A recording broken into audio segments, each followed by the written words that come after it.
अस्सलाम वालेकुम नाज़रीन, viewers program education in focus में ताने सामूहिक बिरो ॿीहर हाज़िर आहियूं। जीअं मूंखे ख़बर आहे त हिन प्रोग्राम में असां सॼो फोकस पंहिंजो सॼो ध्यानु सिंध जी तालीम ते रखंदा आहियूं। असांजो जेको तालीमी सिस्टम आहे कीअं कमु करे रहियो आहे, छा छा इन में इम्प्रूवमेंट्स अची रहियूं आहिनि ऐं अव्हां सां प्रॉब्लम्स आहिनि being a teacher, being a student या being a civil society person, असां एज़ अ लाइफ कॉल जे थ्रू बि तव्हांखां उहे तव्हांजा मसइला ॿुधंदा आहियूं। ऐं गुज़िरियल कुझु हफ़्तनि खां असां सां गॾु सेक्रेटरी एजुकेशन डॉक्टर फज़लुल्लाह पेचूहो साहब असां सां गॾु हूंदा आहिनि। इन हफ़्ते बि आहिनि, पर उन्हनि सां गॾु असां वटि ॿिया महिमान हूंदा अलिफ़ ऐलान जेके एजुकेशन ते कमु करे रहिया आहिनि, सलमान नवीद ख़ान साहब उहे हूंदा। अॼु थोरो तव्हांखे इहो ॿुधाईंदी हलां त अॼु असां डिस्ट्रिक्ट हैदराबाद ते फोकस रखंदासीं त हैदराबाद में स्कूलनि जी छा सूरत हाल आहे, गवर्नमेंट स्कूलनि जी, उन सां गॾोगॾु जेके फैक्ट्स एंड फिगर्स आहिनि उन्हनि ते बि डिस्कस कंदासीं। मुंहिंजे ख़्याल में असां इनिशियली महिमाननि खे वेलकम करण खां पोइ रिपोर्ट ते बि डिस्कस करे था वठूं। Welcome to the show sir, thank you so much, तव्हां हिन हफ़्ते ॿीहर असांखे टाइम ॾिनो। असां हैदराबाद जी सर रिपोर्ट पहिरीं ऑनियर करे था वठूं, ॾिसी था वठूं, पोइ असां हुन ते डिस्कस कंदासीं वधीक त हैदराबाद में गवर्नमेंट स्कूलनि जी सूरत हाल छा आहे।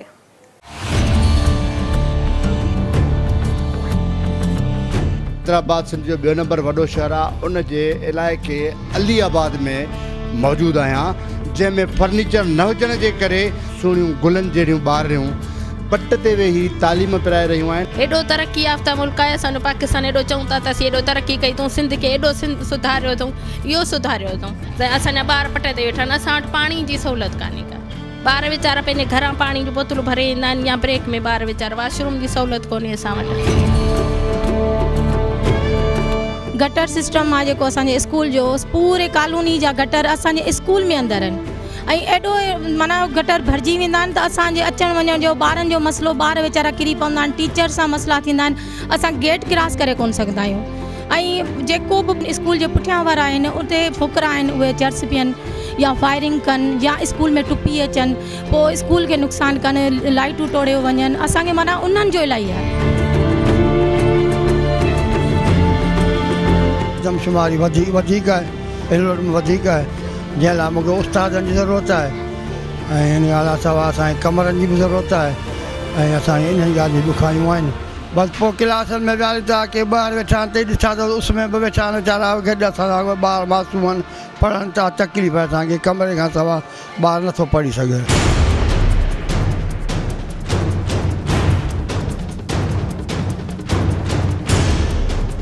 टीचर्स जूं कुर्सियूं कोन हुयूं, असां माना हिते जो जेके कॉलोनी वारा आहिनि चई डोनेशन ते असां 2 कुर्सियूं वरितियूं आहिनि। असांजी टेबल ॾिसो, टेबल टुटी पई आहे, असांजे वॉशरूम कोन्हे, असांजे पाणी कोन्हे, असांजो स्टाफ रूम कोन्हे टीचर्स जो, ऐं ॿिया बि केतिरा ई मसइला आहिनि हिन स्कूल में त कॾहिं केरु विज़िट ते आयो ई कोन्हे को।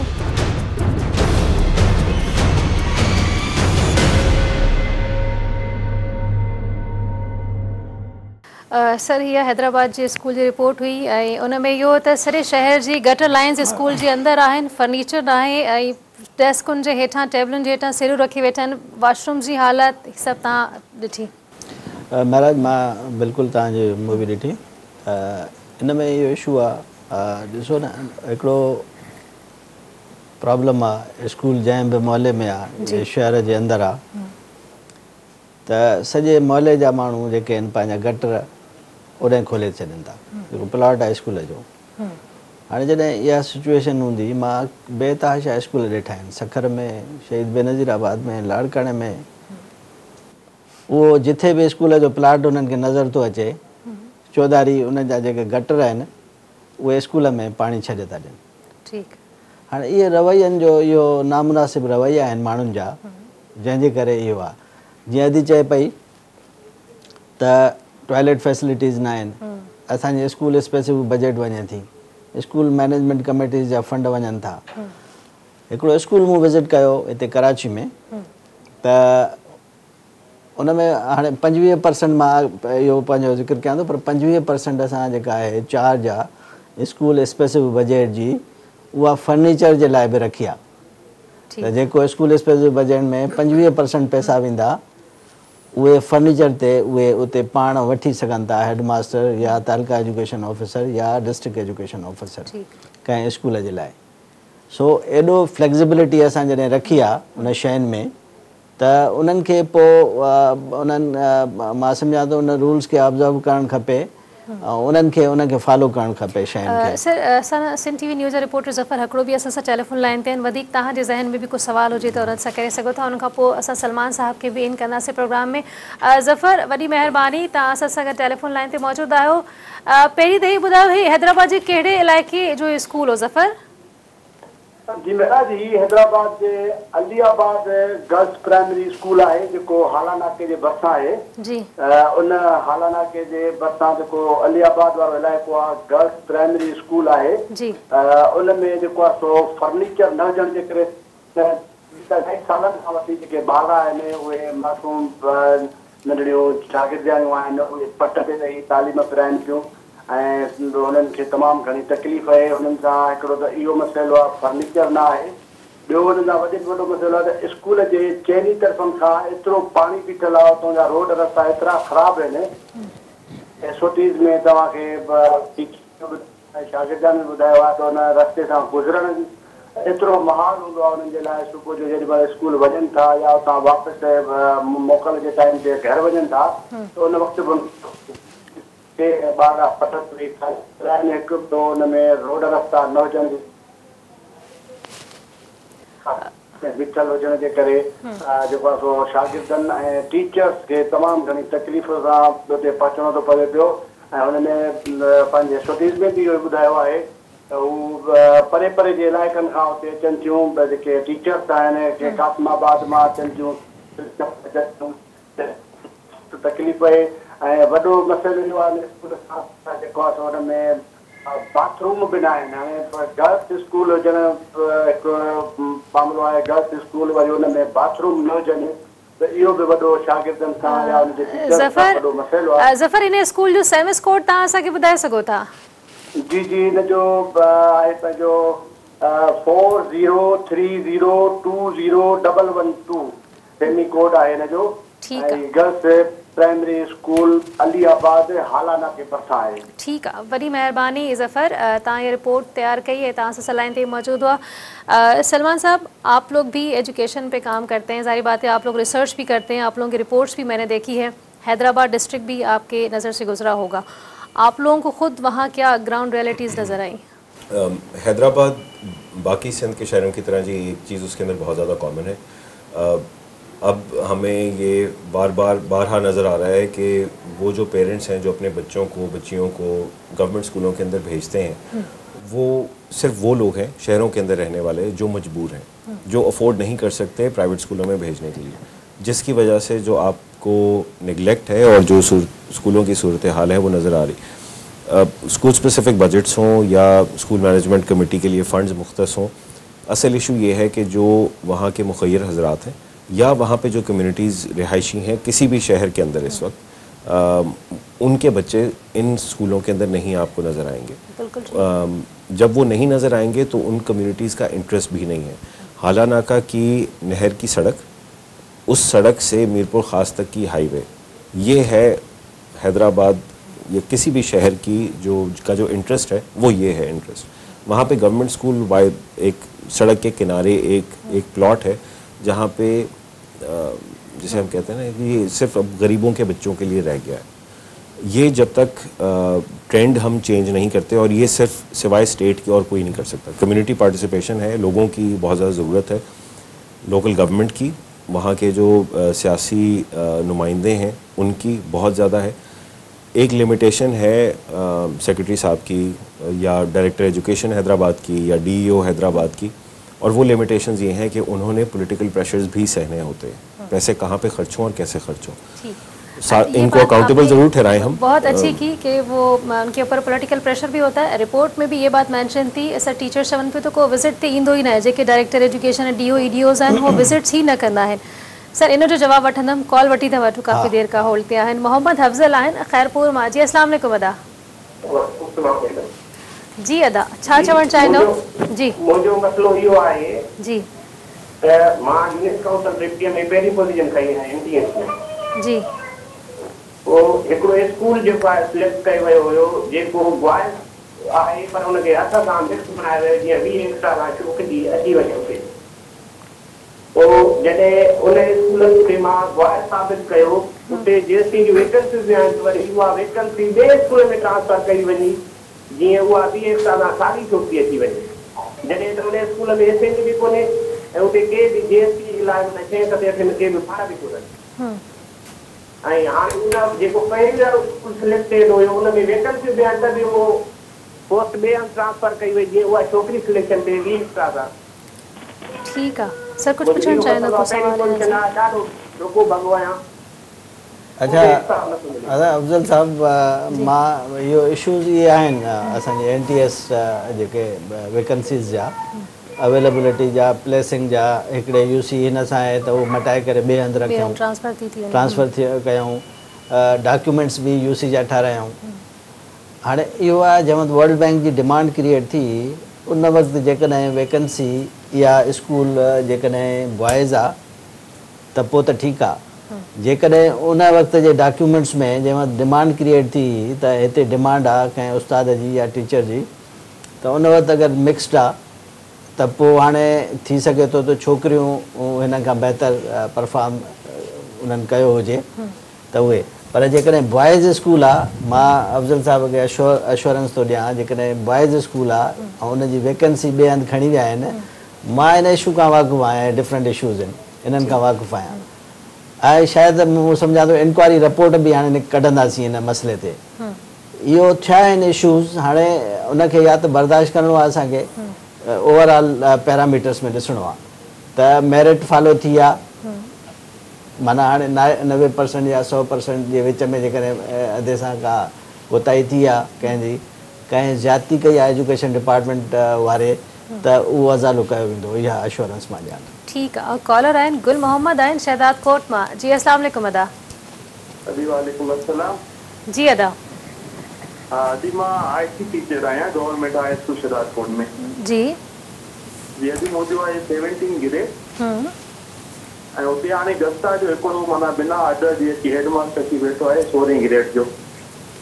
अच्छा हा जॾहिं त मुंहिंजी तालीम MPhil आहे कंप्यूटर साइंस में ऐं उन सां गॾु MAd बि आहियां।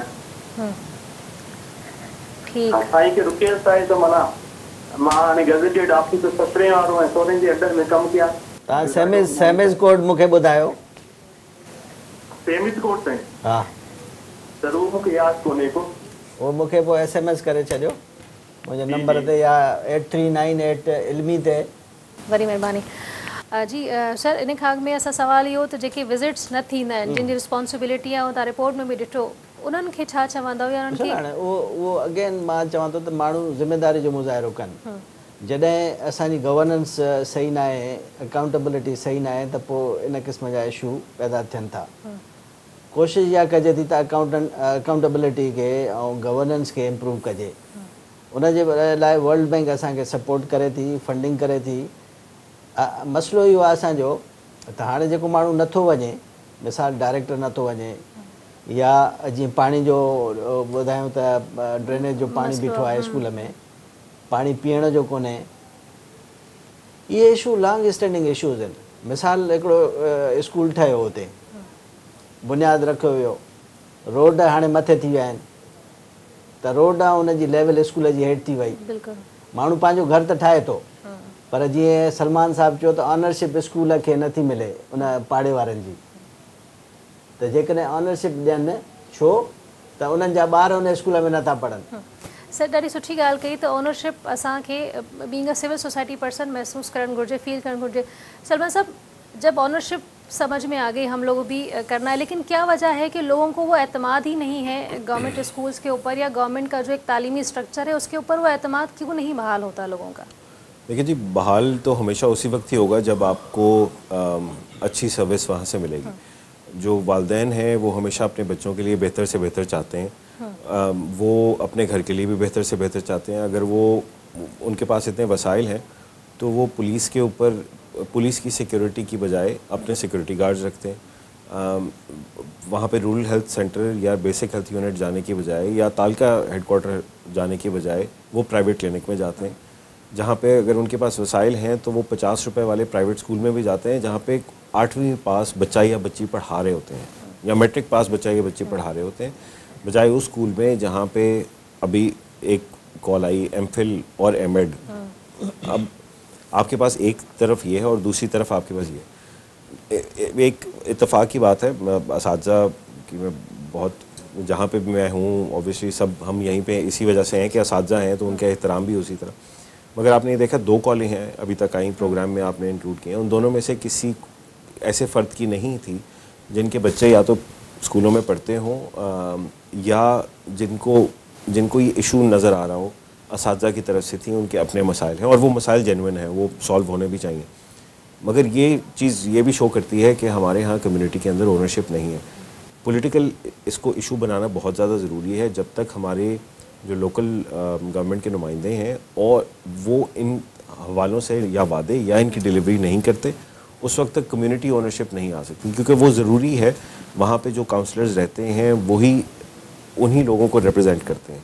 जब वो स्कूलों की हालत को बेहतर करने में अपना काम पूरा करेंगे, और वो सारा काम एजुकेशन डिपार्टमेंट नहीं कर सकता। वही बात है, सारा हम मलबा एक तरफ हम डाल भी नहीं सकते, वो आप हम सब ने मिलकर ही काम करना है। कॉलर है जुल्फ़िकार वारिमा जी, अस्सलाम वालेकुम। अदा। वालेकुम अस्सलाम जी अदा।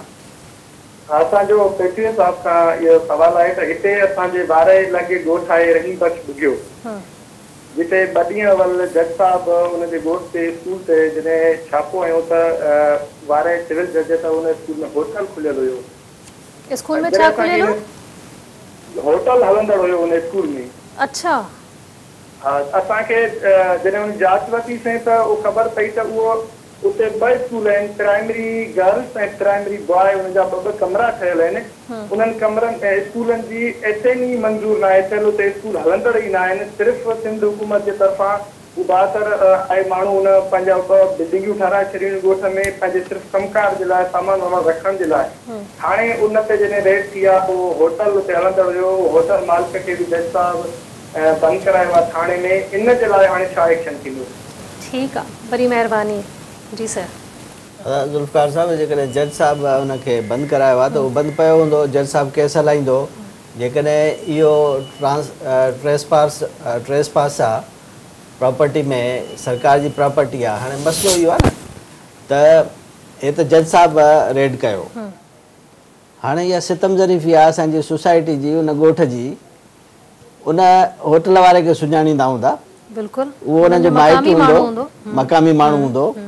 त उतां जेकॾहिं हाणे हिकिड़ो माण्हू होटल ते कब्ज़ो करे, उहो हुननि खां ताक़तवर थी वियो जेके 50 माण्हू ॻोठ में रहनि था। बिल्कुलु। उनजे जेकॾहिं स्कूल ठाहियो त स्कूल प्रॉपरली उनखे ऑनरशिप जो मसइलो आहे। जीअं सलमान साहब चयो त ऑनरशिप ॾियो स्कूल खे।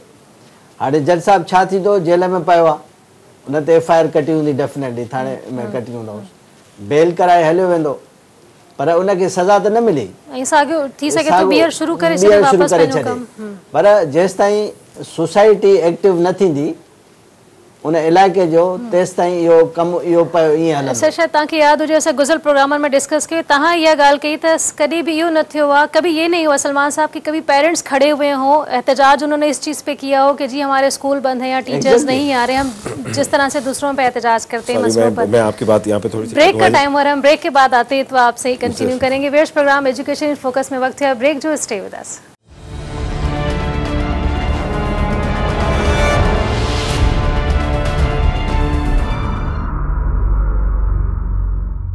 जी viewers, program education in focus में ब्रेक खां पोइ अव्हांखे भली कार था चऊं, अॼु हेल्दी डिस्कशन थी रही है, अव्हां जा मसला भी एड्रेस थी रहा हैं। टेलीविजन स्क्रीन ते नंबर अची रहा है, कॉल करे सघो था।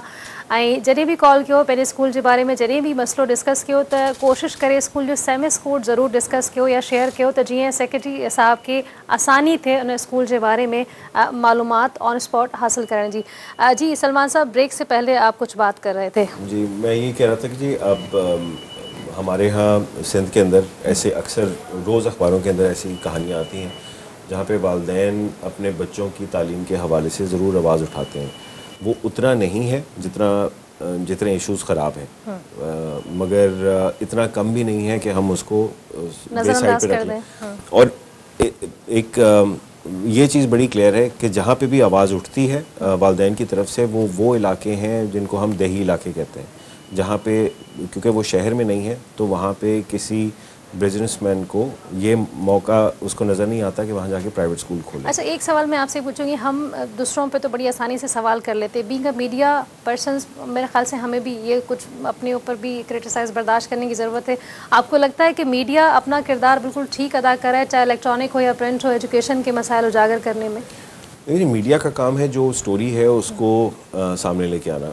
एक चीज़ है जहाँ पे मैं समझता हूँ कि मीडिया शायद थोड़ा सा अपना काम बेहतर कर सकता है, और वो तालीम के हवाले से, वो ये है कि सिंध के अंदर अगर हम पिछले कई सालों की देखें, ख़बरें देखें, वो प्रिंट हो या इलेक्ट्रॉनिक, उन सब के अंदर एक चीज़ बड़ी कॉमन है। घोस्ट का लफ्ज़ शायद आपको हर दूसरे प्रोग्राम में मिलेगा, क्लोज्ड का आपको मिलेगा, गैर हाजिर टीचर का मिलेगा, और सेक्रेटरी साहब की वजह से अब पिछले 1 साल में हर प्रोग्राम में बायोमेट्रिक भी मिलेगा। एक चीज़ जो अब नहीं नज़र आ रही, जो बहुत ज़्यादा ज़रूरी है, वो ये कि हम सब के असातिज़ा हैं जो इस सूबे के अंदर रहते हैं और इसी सूबे के स्कूलों में थे, उनमें से बहुत सारी ऐसी कहानियाँ हैं जो लोग सर्विंग हैं, कुछ हैं जो रिटायर्ड हैं, जिन्होंने बड़े अच्छे काम किए हैं और करते जा रहे हैं। मैं कई ऐसे लोगों को जानता हूँ जो रिटायरमेंट के बावजूद स्कूलों में जाके अभी भी पढ़ाते हैं। इस तरह की पॉजिटिव स्टोरीज़ निकालना मीडिया का काम है। उसको जिस तरह से भी एंगल आप दें, मगर मीडिया जब तक वो हाईलाइट नहीं करती तो एक लोगों के लिए इंस्पायर करने के लिए कुछ होना चाहिए। हमें टीचर के हवाले से जो इशू सामने नज़र आता है वो NTS का है, हमें नज़र आता है हमें पता लगता है उनकी तनख्वाही नहीं है, हमें ये पता लगता है उनको नौकरी से दस्तबरदार किया जा रहा है, मगर हमें ये नहीं पता लगता कि कितने हज़ारों टीचर हैं जो बहुत अच्छे हैं और वो क्या कर रहे हैं, ताकि बाकी जो नहीं दस्तबरदार हो रहे या जिनकी तनख्वाहों का नहीं है इशू, वो किसी को आगे देख सके। एक कॉलर है, फौजिया आहिन मेहरापुर मां जी। अस्सलाम वालेकुम अदी। अस्सलाम वालेकुम। मूंखे फज़िला पेजो साहब सां पंहिंजो मसलो शेयर करणो आहे। बिल्कुलु कयो। सर, मूंखे इहो अर्ज़ु करणो हुयो त मूंखे बोगस लिस्ट में मुंहिंजो नालो ॾेई करे ऐं पेरोल कंहिं ॿिए माण्हू जो ॾेई करे ऐं इंक्वायरी में इन्वॉल्व कयो वियो आहे। इन जे लाइ आउं तव्हांजी ऑफिस में 2-3 दफ़ा आई आहियां, तव्हां सां मिलण जी कोशिशि बि कई आहे, तव्हांजे हाल में वेही तव्हांखे मैसेजिस बि कया आहिनि त सर मिलो, ऐं जॾहिं मुंहिंजे मिलण जो टाइम आयो तव्हां सां त तव्हांजी ऑफिस जो को माण्हू जेको आहे उहो मूंखे वठी वियो ऐं उन असांखे धमकियूं बि ॾिनियूं ऐं असांजी सैलरी स्टॉप करे छॾी अथई। पोयनि 5-6 महीननि खां वठी उन जे करे सैलरी स्टॉप आहे। तो उन जे लाइ तव्हां खां रिक्वेस्ट आहे त असांजो मसइलो हल करायो वञे। न बीबी, हाणे तव्हां ॿुधायो त कहिड़े ईयर में तव्हांजी भर्ती थी? सर, 2001 में IBA में टेस्ट ॾिनी हुई ऐं 2005 में असांखे रेगुलर कयो वियो हो। हाँ, तो IBA जा रेगुलराइज़ अञा न थिया आहिनि माण्हू? थी विया आहिनि, 2005 में असां रेगुलर थी विया आहियूं, असां रेगुलर आहियूं। बाक़ी पघार तव्हांजी बंदि इन करे हूंदी त तव्हां एब्सेंटी हूंदव या स्कूल न वेंदा हूंदव? न न, बिल्कुलु बि न सर, पघार मुंहिंजी सिर्फ़ु तव्हां सां मिलण जे करे स्टॉप कई वई आहे। इहो इशू न हूंदो। तव्हां सेमिज कोड जो जेको स्कूल में तव्हां कयो था, ड्यूटी कयो था? जी सर, वो ब्रांच स्कूल में ड्यूटी पई कयां जंहिं सेमी कोड अलॉट नाहे कयो वियो। हाँ, हाणे जंहिंमें स्कूल में सेमी कोड नाहे अलॉट थियल न, उहा असांजी प्रॉपर्टी नाहे, त उन स्कूल में तव्हां कीअं था कमु कयो?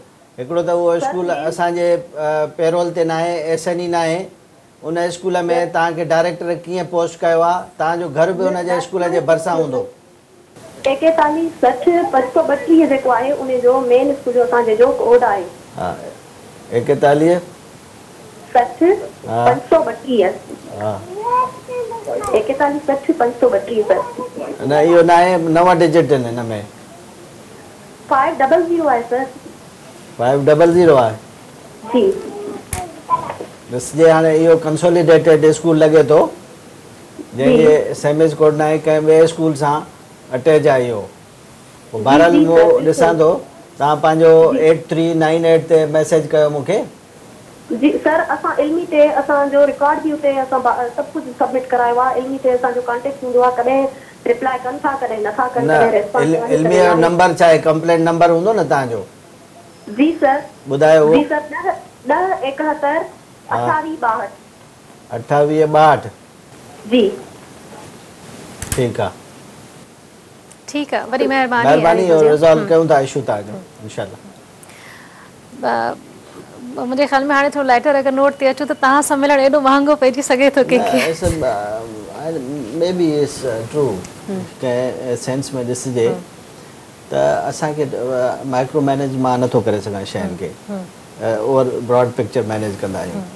हाँ डेफिनेटली हाणे ईअं नथो चवां कंहिं हो थी सघे थो मिस हैंडल कयो हुजे कंहिं माण्हू अचे थो ॿाहिरां हिन थी सघे थो कंहिंजे ख़िलाफ़ु कंप्लेंट कई हुजे पर मां अश्योर थो कयां अदी खे त इहो इशू मां ॾिसंदुसि वञी पंहिंजो हुन में इल्मी जे डैशबोर्ड ते त इहो इशू आहे छा ऐं तव्हां वटि हिन नंबर आहिनि मूं वटि नंबर आहिनि मां हिनखे थ्रू पंहिंजो अच्छा सर असां गुज़िर प्रोग्राम में लाड़काणा जे सखर ते जीअं असां डिटेल डिस्कशन कई असां हैदराबाद में बि डिस्कस कयूं था पिया त इन्हनि टिनी ज़िलनि में हिकिड़ी शइ साम्हूं अचे थी पई बहिराड़ी जा ज़िला स्कूल जेके आहिनि बहिराड़ी इलाइक़नि जा हू मोस्टली बंदि आहिनि ईअं छो या असां तवजो बिल्कुलु न आहे बहिराड़ी जी तरफ़ अच्छा उनजो वॾो सबबु इहो आहे त जेके तव्हांखे सिफारिशूं थींदियूं न ट्रांसफर पोस्टिंग जूं उहे थींदियूं आहिनि rural area to urban area हर माण्हू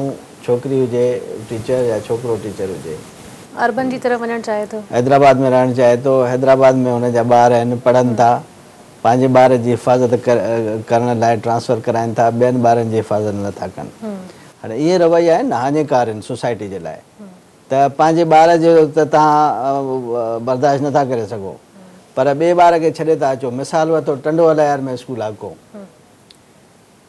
उन मोहतरमा जा ॿार पढ़नि था या टीचर जा ॿार पढ़नि था हैदराबाद में त उहो ट्रांसफर करण जी कोशिशि कंदी टंडो अलायार खां हैदराबाद में वैकेंसी ओवर फील्ड मतिलबु जेको स्टूडेंट टीचर रेशो आहे उन खां बि माण्हू मथे वेठल आहिनि हाणे इहे सोसाइटी मां चवां थो त इन अमल खे जीअं सलमान साहब ॿुधायो न पॉलिटिशियन्स खे अॻु अचिणो पवंदो जेकॾहिं उनजो स्कूल बंदि आहे उनजे तालुके में या जेका कॉन्स्टिट्यूएंसी में त उहो आइडेंटिफाई कंदो त भई असांखे टीचर्स हितां जा केॾांहुं विया उनजे डोमिसाइल रखंदड़ उन टंडे अलार जा या टंडमोहन खाने जा इहे हैदराबाद छो था कमु कनि सर ये तो बदकिस्मती है ना तो वो नथा कन तवज्जो नथा ॾियनि पंहिंजे तालुकनि में वो डायरेक्टर खे करणो खपे डिस्ट्रिक्ट एजुकेशन इहे करणो पवंदो असां वटि डेटा सॼी अची वई आहे मुंहिंजे जेका डेटा बेस में आहे मतिलबु 4 आहिनि अॻे बि मां चयो आहे तव्हांजे प्रोग्राम में 4 पंहिंजो यूसी आहिनि कासमाबाद में ऐं चइनी यूसी में जेको स्टूडेंट टीचर रेशो आहे इहो इनबैलेंस आहे हुन में जेको हिकिड़ो उस्ताद हुजे 35 शागिर्दनि ते उते 3 उस्ताद वेठा आहिनि 35 शागिर्दनि ते 400 उस्ताद आहिनि उन मां 100 उस्ताद वधीक वेठा आहिनि कासमाबाद में छो they want to enjoy urban culture और एनवायरनमेंट व्हाटएवर कुछ भी चई सघूं था कॉलर है इहो हलंदो न घणो न हलंदो इहो ठगी जो ठाह जेको इहो कयूं वेठा आहियूं न हाणे तव्हां पारां जेके सख़्तियूं कयूं आहिनि जेके चेक एंड बैलेंस जो सिस्टम इंट्रोड्यूस करायो वियो उन सां वाकई फ़र्क़ु पवे पियो वहीद कुरैशी आहिनि शिकारपुर मां जी अस्सलाम वालेकुम अदा साईं खां मूंखे हिकिड़ो सुवाल आहे मां आम शहरी आहियां शिकारपुर में जेके प्राइमरी स्कूल जे हवाले सां जेको मूंखे शिकायतूं करिणियूं हुयूं त मां ऑफिस वियुसि त ख़बर पई आहे त मैनेजमेंट जो एडीओ या एसडीओ थींदो आहे हिननि जो उहो गुज़िरियल 9 महीननि खां रखियल ई कोन्हे 9 महीननि खां आहे कोन ऑफिस में आहे ई कोन कोई मुक़रर ई न आहे थियल इहो डिस्ट्रिक्ट असां शिकायत कंहिंखे कयूं शहरी थोरी शिकायत आहे हा सभई साहिबु हाणे हिन जो अर्ज़ु मां तव्हांखे ॿुधायां हिकिड़ो सबबु हिन जो इहो आहे त सुप्रीम कोर्ट में जेके रूल्स असां ठाहिया आहिनि उहे सुप्रीम कोर्ट में इहे असांजा यूनियन वारा जेके उस्तादनि जी यूनियन आहे उन्हनि चैलेंज कयो आहे उन्हनि खे सुप्रीम कोर्ट में उन्हनि ते स्टे थियल आहे हाणे सवाल पैदा थिए थो जेकॾहिं स्टे मां सम्झां थो ख़तमु थींदो हफ़्ते 15 ॾींहंनि में त तालुका एजुकेशन ऑफिसर DO अची वेंदा इहो इशूज़ आहिनि बेसिकली असांजा लीगल इशूज़ आहिनि गुज़िरियल प्रोग्राम में भी डिस्कस हाँ गुज़िरियल प्रोग्राम में भी डिस्कस थियो लॻल बि हुयो केस पर हली न सघियो कंहिं सबबनि जे करे हाणे कोशिशि कयूं था त इन ते जल्दी का जजमेंट अची वञे त हिकिड़े कर मसलो जेको थी वञे ठीकु आहे वरी महिरबानी अदा वहीद सलमान आपकी तरफ आऊँगी आप जब ये सारा रिसर्च कर रहे होते हैं स्कूलों के बारे में जो बंद हो या खुले हों बच्चे हैं या नहीं हैं आप लोगों का रिसर्च का ये रिपोर्ट प्रिपेयर करने का क्राइटेरिया क्या होता है गवर्नमेंट सेक्टर का खास जी हम वैसे काम ही सारा गवर्नमेंट सेक्टर में ही करते हैं उसकी बहुत एक बड़ी वजह ये है जब आर्टिकल 25 से 18वीं तरमीम के अंदर आया उसके अंदर पाकिस्तान ने अपने हर बच्चे से या बच्ची से वादा किया कि जी हमने 5 और 16 के दरमियान हमने तालीम देनी है। अच्छा, अब वो मुफ्त और लाजमी की बात हुई है। हमारा जो फोकस है वो ये है कि हम चूँकि कैंपेन की सूरत में काम करते हैं, तो हम वो एरियाज़ देखते हैं जहाँ पे बात नहीं होती, जिन चीज़ों के बारे में बात होनी चाहिए। अब जैसे सूबा सिंध है, यहाँ पे हैदराबाद की आपने भी जो नंबर्स अभी सामने शेयर किए और लोगों की तरफ से भी जो कॉल्स आई, उनके अंदर इंफ्रास्ट्रक्चर के इश्यूज़ हैं, स्कूलों की बिल्डिंग के इश्यूज़ हैं, टीचर्स की डिप्लॉयमेंट के इश्यूज़ हैं। मगर जो सबसे बड़ा इशू है जिस वजह से अब की जनरेशन गवर्नमेंट स्कूलों में जाना पसंद नहीं करेगी शायद शहरों में, वो ये है कि वहाँ पे वो मयार नहीं है जो उनको आगे किसी अच्छे कॉलेज और आगे उससे आगे किसी अच्छी यूनिवर्सिटी और उससे आगे किसी अच्छी नौकरी का वादा कर सके। वो मयार से अभी, उस डिस्कशन से भी अभी हम बहुत दूर हैं। तो अगर आप सब ये पूछें कि अहले फिलहाल ने अगला काम क्या करना है सिंध में, तो वो ये है कि हम चाहते हैं कि टीचर्स से और इंफ्रास्ट्रक्चर से और बजट से बढ़ के अब हम क्वालिटी की भी बात करें कि जो हुकूमती इदारा है जो टेस्ट लेता है 5वीं और 8वीं में बच्चों का, उसके अंदर क्यों रियाजी में और साइंस में बच्चे इतना बुरा परफॉर्म करते। ठीक है, टाइम असांजे प्रोग्राम जो ख़त्म थी रहा है। सर वरी मेहरबानी तव्हां असांखे टाइम ॾिनो। सलमान साहब बहुत शुक्रिया, आप आए, आपसे भी बहुत अच्छी डिस्कशन रही। व्यूअर्स, टाइम घटि हो, इन में जेतिरो असां कोशिशि करे सघियासीं डिस्कस करण जी, उन असां कयासीं। नेक्स्ट प्रोग्रामनि में असां मुख़्तलिफ़ जेके ॿिया डिस्ट्रिक्ट्स आहिनि उनखे बि कवर कंदासीं, कॉलेजिस खे ऐं यूनिवर्सिटीज़ खे बि असां कवर करण जी कोशिशि कंदासीं। नेक्स्ट वीक ताईं असांखे ॾींदा इजाज़त। तलाने के बाद।